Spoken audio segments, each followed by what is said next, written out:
Wonderful. Let's just kick on into it. We are very privileged today to have Felicity Blake as our leader-led guest. We thank you so much for coming and spending some time with us. So Felicity is the country manager of FIS New Zealand, and I came across Felicity a few years ago when I was in payments, and she has always been a very warm, generous, knowledgeable, and highly respected woman within that payments industry. So it's such a pleasure to hear a little bit more about the background of your career story, and some pretty interesting pieces, I know, going to pop up in this journey we take. So I look forward to how you're going to share with us, Felicity, and welcome you to use this space and tell us a bit about your career climb, wherever you'd like to start. Oh, thank you for the very warm welcome. And I think that whole imposter syndrome, which is always talked about in these types of forums, is, when you talk about me, I'm like, oh, is that me? So I still do that. So thank you. It's you. I appreciate it. So in your intro, you said that we might talk about something which is a little bit different, and maybe we should start there, because I think that that's both a challenge and an opportunity, which a lot of people, and particularly women, find themselves faced with at some time in their career journey. And that is my biggest career challenge, which has been working for a bully. Now, I took on this role. I knew he was a bully. I took over the role from somebody who I knew. So I had a coffee with them. I had read up about the role. I was really interested in it because it was going to be a fantastic stretch for me. It was going to give me the things that I always look for in a role, in terms of ultimate responsibility for a market, and stretch me in terms of my experience in skills, and get a wider network to create opportunities for the future. So tick, tick, tick, all of that good stuff. Mr.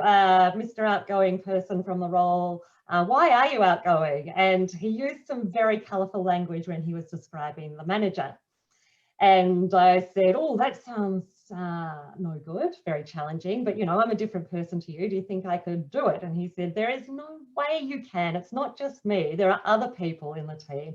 It's a wide felt issue in the team.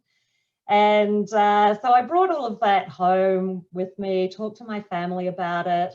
And between us, we decided that it is still going to be would still be a good move for me, but that I had the caveat of knowing that I would be able to pull the pin and be jobless if it didn't work out, if it became too much. So took on that role and worked for that manager for about 18 months. And it was, I'm going to say, mostly hellish. But I did definitely get the things that I wanted to out of it. So I learned a lot from that person. I learned a lot about that experience that I wanted to extend my skills in, because I was moving into a different field. I hadn't ever worked in software or technology sales before. And so, I learned a lot of skills around that, not always through a very nice delivery. So some of the things that he did in terms of his bullying were he would humiliate people in team meetings when they were giving their updates. He would give long calls where he would be giving his advice, but it was just kind of endless, and you couldn't extract yourself from the call, because then you would be in for a big old, it would get worse, it would be a telling up. He would belittle me for my responses to his questions by saying, well, that's a mumsy answer. That's how a mum would answer. And my response to that was, well, I am a mum, and actually it's the attributes of that which make me the perfect person for this role in New Zealand, because New Zealand is a very relationship run market. And so I knew that I was the right person for the role, and I could, articulate that back to him, but it didn't stop him from doing that. I had to keep that strength within myself. And then, you know, the occasional ringing up and screaming down the phone. So none of that's very nice. And it's certainly very bad behaviour. It's incredible that it was tolerated by the company, especially given that he had numerous complaints against him, including by the HR manager.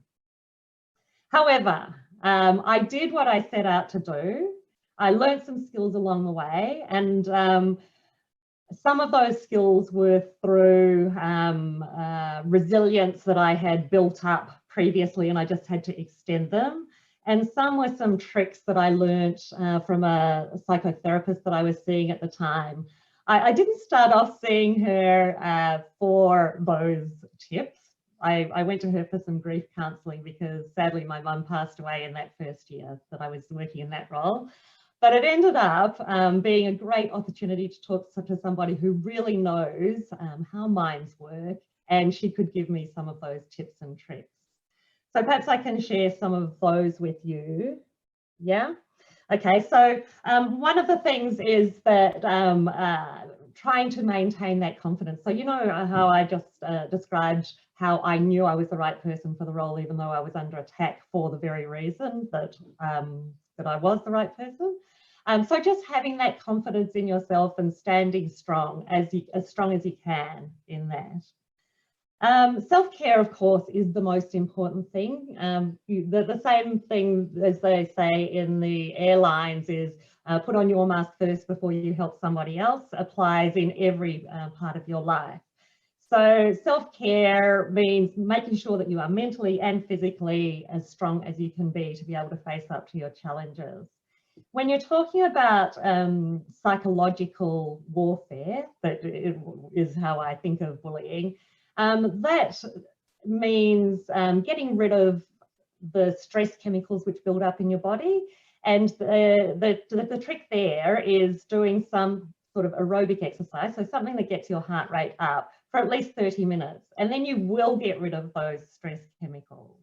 And those stress chemicals are the things that can make you feel sick in the stomach, tight, change your voice, affect your breathing so that you might sound nervous or something, or you know, you don't come across as your normal confident self. So that was the biggest tip for me, to do that daily, get rid of those stress chemicals, stop them from building up. Preparation was key for me, so making sure that I not only prepared the things I was going to say, but how I was going to deliver it. And in this particular case, this manager, the less information, so the more in bullet points that I gave him, the less he had to attack. So it worked. I had a fantastic support network. So of course, everybody in the team who could see you being torn down understood what everybody who was in that position was going through. And so they were able to help me in terms of offering advice, cut your updates down. Do you want to practice the delivery? All of those sorts of really generous offers. And then, of course, the ability to say when enough is enough. And in fact, I did say that to my family. I said, right now, this is it. It's a year and a half. I just can't take the constant daily struggle anymore. I've got what I need. It's time for me to leave. Thankfully for me, he left before I did. So I was lucky. I got to stay in the role and then really thrive under, first of all, no manager to report to locally for 6 months, and then a different manager. So yeah, it was a very interesting experience. A great growth opportunity, not easy, not pleasant. Would I do it again? I probably would. Is that a bad answer?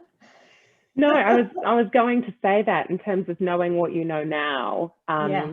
and you did go in eyes wide open. You've Yes. given us some tips on what to do, but going back to the start of that, is there anything else that somebody could have said to prepare you better before you got into that type of struggle on a daily basis with him? Yeah. And we've had one from another Kirsten. Yeah, I saw that flash up. Yes and no. So, you know, I did call him on his attack on my, you know, where my answers were coming from, being in terms of being mumsy. In terms of the screaming or, you know, the humiliation, not really. I just wanted to stand up and do my best, and I knew that I would just leave when the time came. Others did though, and I guess, you know, I saw that the effects, the bullying was more targeted on them when they did it. It's a horrific type of behaviour to be tolerated by anybody. Not pleasant, I'll say that. And also you can probably hear a little bit of uncertainty in the way I talk about it. I don't talk about it very often. I'm much more a cheerleader personality, and it's much more easy to talk about and fun to talk about the good stuff, the positive things. But I think in an environment like this, where we are all strong women and we are striving to, you know, work out what to do next, how to do it, it is important to know about the dark sides as well. And it's not just me. I was talking to my Pilates instructor about this forum yesterday, and she was saying, yes, she works for a bully, and she's a female, but she does it for exactly the same reasons. What she gets out of it is worthwhile, and at some point she will pull the pin as well.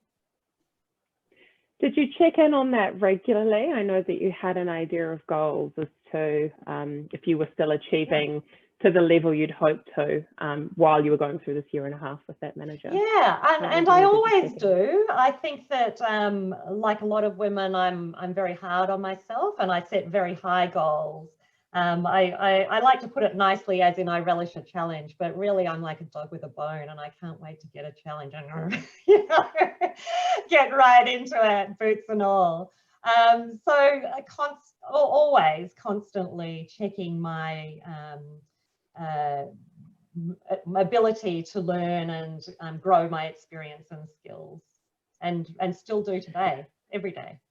Yeah, I think it's testament to your natural attitude as well, Felicity, just in terms of, you know, there's certainly no element of victim being shown here. It is from an educational standpoint and what you've learned and the positivities that you've taken away from that. So yeah, I'm just so fantastic to hear you speak so openly, and I think give confidence to many of these women to take all those tips down, and, you know, if they're not here now, if they haven't experienced it, they'll certainly be much better armed if anything was to happen in the future. Yeah, I hope so.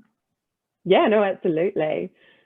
What about successes in terms of your career? I think, you know, coming out of that situation with the positivity and forward direction and optimism you still have is, as I say earlier, testament to who you are. But can you share a little bit about your career successes? Yeah, of course. I feel really lucky. I get fantastic opportunities seem to come my way. I'm not somebody who plans my career 5 or 10 years in advance. I throw myself absolutely whole heart and soul into what I'm doing at the moment, and delivering a good outcome there. And then, as I say, the opportunities flow. So my biggest career success has been transversing different types of roles and taking those transferable skills across with me into a new realm, so that I can do that extension, that expansion of skills. And I learned this. I would never have thought that that was even a thing, but I learned it when I finished my my retail career. So I'd been setting up some fabric stores for a wholesaler, and that came to an end, and I was looking around for a role, and it took me about 6 months. And I talked to lots of recruiters, and I read lots of different articles. This was back in the day when you could get the newspaper and read it. And I spoke to a recruiter on a Friday, and she said to me, "Oh, I've got a role for you. Have a look in tomorrow's paper, and you know, it's I can't tell you who it's for, but you know, you'll see it, blah blah blah." And I scoured that paper backwards and forwards. I could not find anything that fitted me. And I spoke to her on the Monday and she said, oh, it's this role for Diners Club. And this was a corporate role. I had never had a corporate role. I hadn't worked in an office. In fact, I thought I would never work in an office. And it was written in the payments and relationship sales jargon. So I didn't recognize that that was going to be for me. But because she'd read my CV and she knew that I was a driver of business and that I leveraged relationships, she could go, oh, this matches up with this matches up with this, and you know, basically sold me into the role.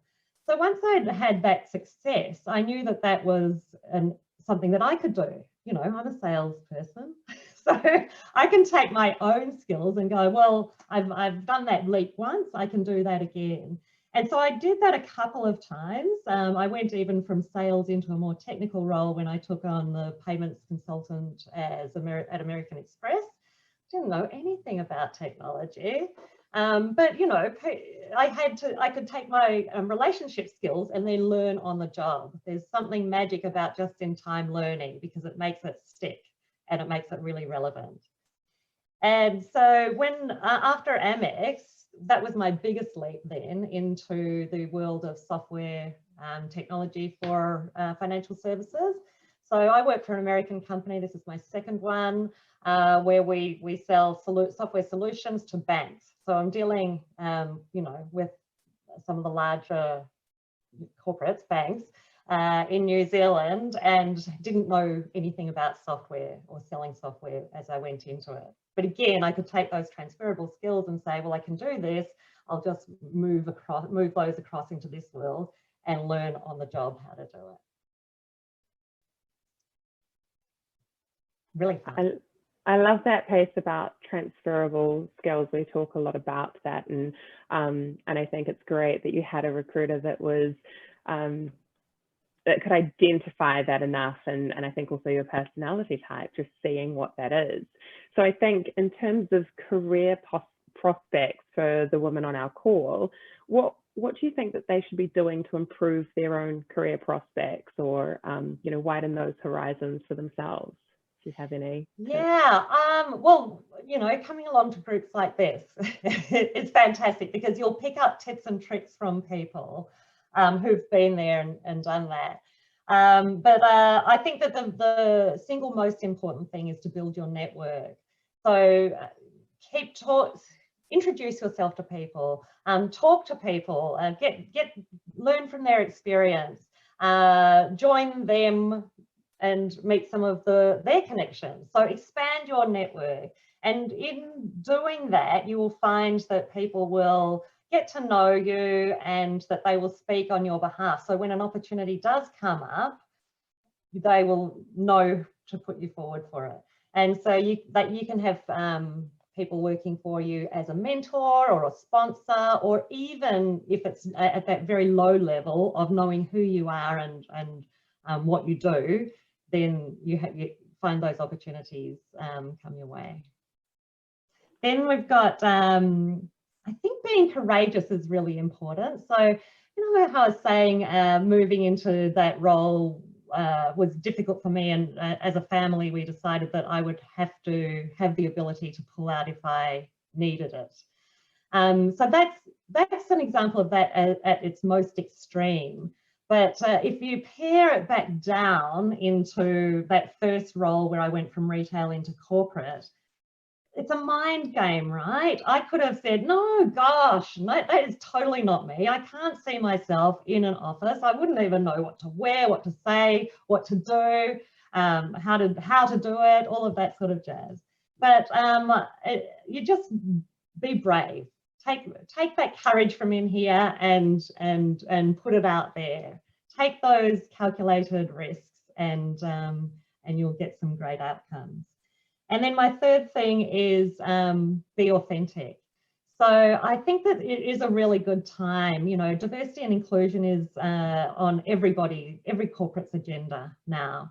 And you don't want to be the diversity hire, but that doesn't mean that you can't be diverse.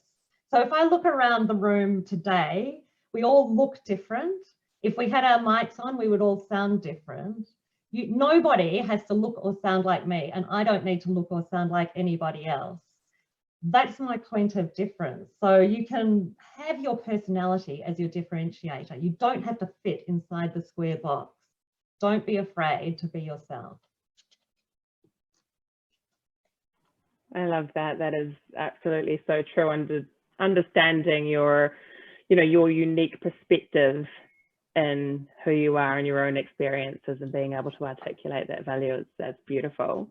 In terms of success, you've got a family as well, as you mentioned. You're very busy in the work that you perform. What does success overall look like for you in work-life balance? Can you talk a little bit about how you manage that? Yeah, well, I'm a total people person. So, being in sales is a good match for my personality. And in terms of work success, getting a sale alone is not that definition for me. It's about building a relationship to the point where both parties are striving for the same goal.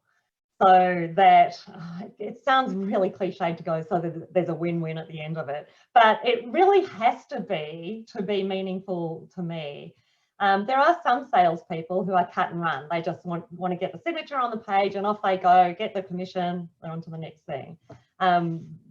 That's not me. I'm much more in for the long haul, and I want to see those good outcomes, not just as a signature on the page, but on what comes next. So make sure that it's you're delivering on the promise. In terms of success as a whole person, my life balance and my family. Of course, there are times where work takes more of my life than you would hope it would. There were a few years there where I didn't watch any TV. And people were talking about all these shows, and I'm like, don't know what you're talking about. I'm just doing this. But that was my choice, and to get on to that next level of experience that I've already talked about. But the success, I think, is finding joy in every moment that you have, which could spark joy. So for work, there's a lot of joy where, I can laugh with friends at work. You spend far too long at work not to have joy at work. So I would say that. Yes, I had the bully boss, but I lived in a different country to him, and I had a lot of other people at work who I worked with who weren't bullies. And that's where the joy was for me there.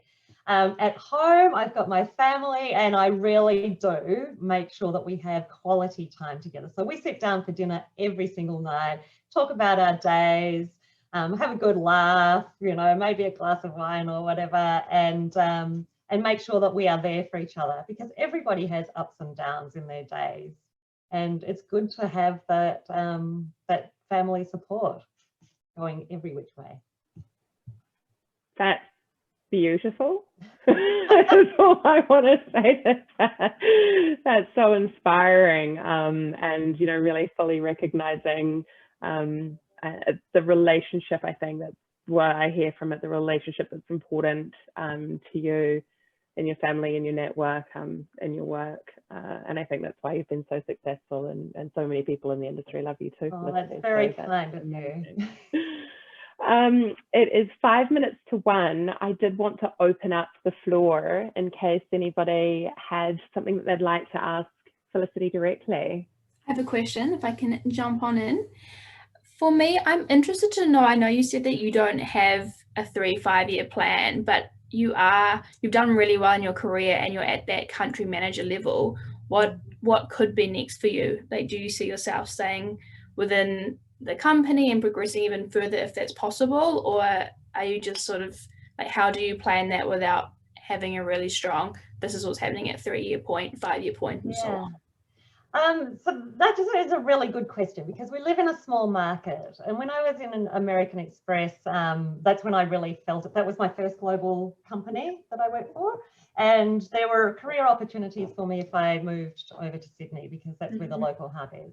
Again, at ACI Worldwide, the women, especially the women leaders in the US, were saying, will you come and join us and move up the ranks and move to the US? Well, no, I'm not going to, because I live in paradise with my family. So I decided that in terms of career growth, I could do that within those roles by expanding other areas that sort of sit around the actual role itself. So as an example, I've been very active in women in payments, both at ACI, I was the international chair of the internal organisation, and I've spoken at the Women in Payments symposiums in Australia for the last 5 years. So that's and some mentorship and things around that as well. Those things are really important to me, you know, to work with women and make sure that we're supporting each other in terms of being cheerleaders for each other and passing on any experience that we can. And the second thing that I chose as a career goal for growth within my existing roles was to be the best country manager that I could. So where my colleagues in Australia have a portfolio of customers and that could change, I've got the market, and what that gives me is total responsibility, not only for all of my potential clients in the market, but for taking a more leadership role in the market of payments. And so I do a lot of work with Payments New Zealand. I'm involved in their quarterly strategy meetings and have been in their payments modernisation working group. And my colleagues, of course, in Australia don't have that same idea about the way things work because it's a slice and they don't have that total ownership. That's important to me. And it means that I'm stretching myself again, getting more experience, but also contributing. And that, again, comes back to me in spades because my personal brand is elevated and the brand of my company, which I'm trying to elevate, is alongside that as well. So that's career growth without changing roles. Nice. But in terms of what my next role could be, who knows? Might be a knock on the door right now. I'm not ready to go yet. Very well said. Thank you. That's so beautiful. I'm aware that we have 1 minute to go on our call. I can't believe how fast this has flown by. Are there any last quick questions in the last minute? Someone dying to put their hand up. I'd be happy to answer any questions directly. Just reach out to me through you, Rosie, or on LinkedIn. Yes, on LinkedIn, yes. So it's been an absolute pleasure to have you here. Thank you for being so articulate with the tips and your experience and really giving everybody an understanding of where you've come from and how you have grown with such resilience and in a humble manner. So thank you. Pleasure. Yeah, thank you, Rosie. Absolute pleasure. I wish all of you amazing success in your careers. Thank you. Wonderful. Thank you all. Have a wonderful Wednesday afternoon. You too. Bye, team. Bye.